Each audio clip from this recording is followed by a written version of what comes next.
Uchaguzi is a chain. Uchaguzi sio kama hichi kitabu, it doesn't stand alone. Uchaguzi ni chain. Unaanza na chombo kile kinachosimamia uchaguzi, watu wawe na confidence nacho. Sisi ndo mahodari, tuna watu humu washabiki wa mpira, lakini wakicheza Simba na Yanga, cha mwanzo wanamtizama referee nani, Kayoko sijui nani, tumekwisha.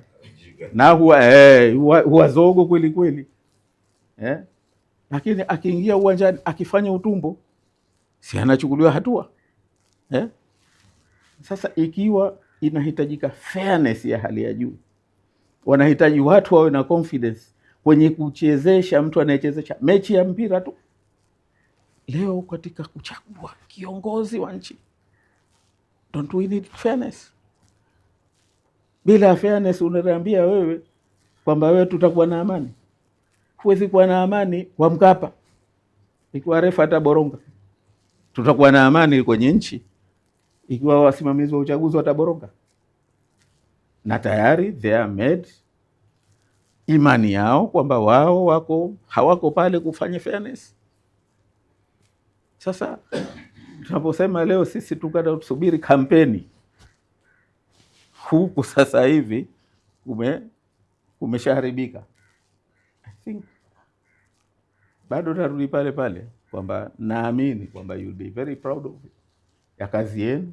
Kila mtu anatamani mfanikiwe, lakini ukitaka kuchinja hakuna mnyama anayekwenda akachinjwa kwenye mkia, au sipo?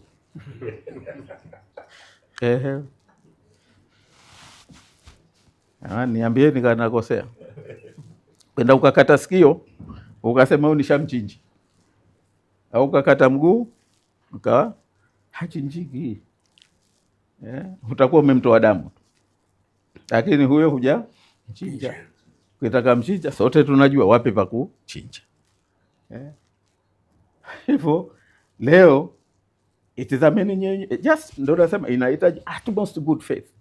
Kweli mtu ambaye mfano 2020, kwa sababu haya si mambo ya kusingiziwa, yapo. 2020 tulishiriki uchaguzi na mkurugenzi kaja anajua kura za urais mfano hazikuhesabiwa, anamletea agent fomu ajaze, hawajafanya tallying ndo kama utaratibu unavyotaka, na kwa maneno ya kejeli kabisa. Huyu unaambia wenzetu kwamba jamani, huyu hivi hakuna wadanganyifu, hakuna wanaoweza kufanya danganyifu mwingine hapa Zanzibar isipokuwa huyu.